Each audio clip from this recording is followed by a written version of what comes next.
Indian Constitution has given a special role to the constitutional courts of this country.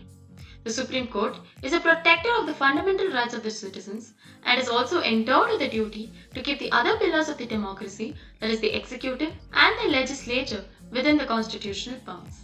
This is exactly what the Supreme Court had to say when it delivered the 108-page long judgment in the historic Prashant Bhushan case on 14th of August. The Apex Court held senior advocate Prashant Bhushan guilty of criminal contempt of court under Section 2C Clause 1 of the Contempt of Court Act 1971. The section reads as follows. Criminal contempt means the publication, whether by words, spoken or written, or by signs, or by visible representation of any matter or the doing of any act whatsoever which scandalizes or tends to scandalize or lowers or tends to lower the authority of any court. Contempt of court traces its roots back to pre-independence India when in 1866 the Allahabad High Court was established with the power to punish for contempt. The Contempt of Court Act 1926 was the first statute in India with relation to the law of contempt. This statute was repealed and replaced by the subsequent Act of 1952 with major jurisdictional changes. On April 1, 1960, a bill was introduced in the Lok Sabha to consolidate and amend the law relating to contempt of court, observing that the law on this subject is uncertain, undefined, and unsatisfactory. As a result of this, the Contempt of Courts Act 1971 came to be enacted, which repealed and replaced the law of 1952.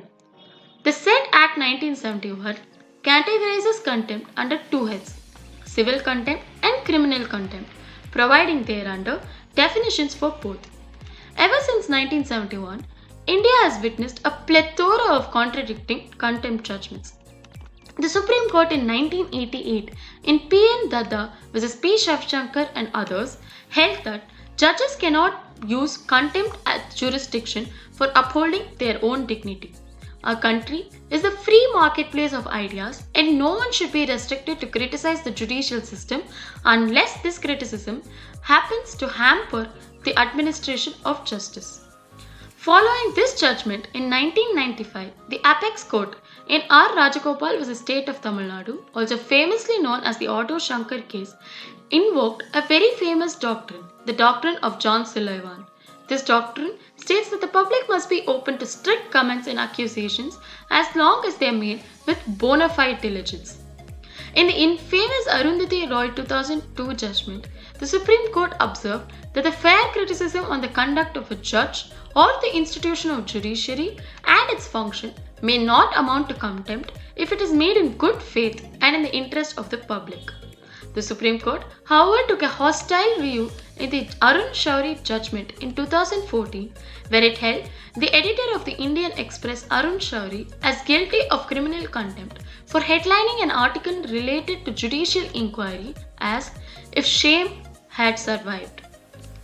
Fast forward to 2020, where in late June, Senior Advocate Prashant Bhushan posted tweets about the current Chief Justice of India riding a bike in his hometown with no mask during the coronavirus outbreak, while keeping the Supreme Court in lockdown mode, denying the citizens their right to access justice. On July 22nd, the Honorable Court took suo motu cognizance and initiated contempt proceedings against him. Interestingly, this is the second contempt proceeding being initiated against the senior advocate. The first one dating back to 2009, where in an interview, Prashant Bhushan had reportedly said that half of the preceding 16 CGIs were corrupt. The Supreme Court is currently hearing that contempt petition as well. On August 14th, the 74th Independence Day, the Supreme Court held Prashant Bhushan as guilty of criminal contempt for publishing these tweets against the judiciary. On August 19, Prashant Bhushan along with Arun Shourie and N. Ram filed a writ petition under Article 32 seeking to strike down Section 2C Clause 1 of the Contempt of Courts Act 1971 as unconstitutional and being violative of Article 19 Clause 1A and Article 14. Here are some of the major contentions made in that petition.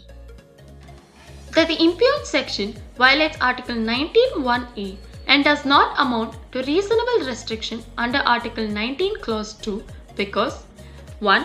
It fails the test of overbreadth. 2. It abridges the right to speech in absence of a tangible or proximate harm. 3. It creates a chilling effect on the right to speech. 4. The subsection imposes a disproportionate restriction. 5. That the offence of scandalizing the court has colonial roots which has no place in a democracy. The petition also contended that the impugned section was incurably vague and suffered from manifest arbitrariness, thereby violating Article 14. On August 31st, when Prashant Bhushan refused to apologize to the Supreme Court imposed a fine of ₹1 on Prashant Bhushan. The Supreme Court's judgment has been widely criticized not only by the legal fraternity but common men across the country. After all, when the executive and legislature are subject to heavy criticism, shouldn't the Supreme Court also be open to just and fair criticism? Do you believe that Section 2C Clause 1 is violative of the Constitution? Contempt of court versus free speech.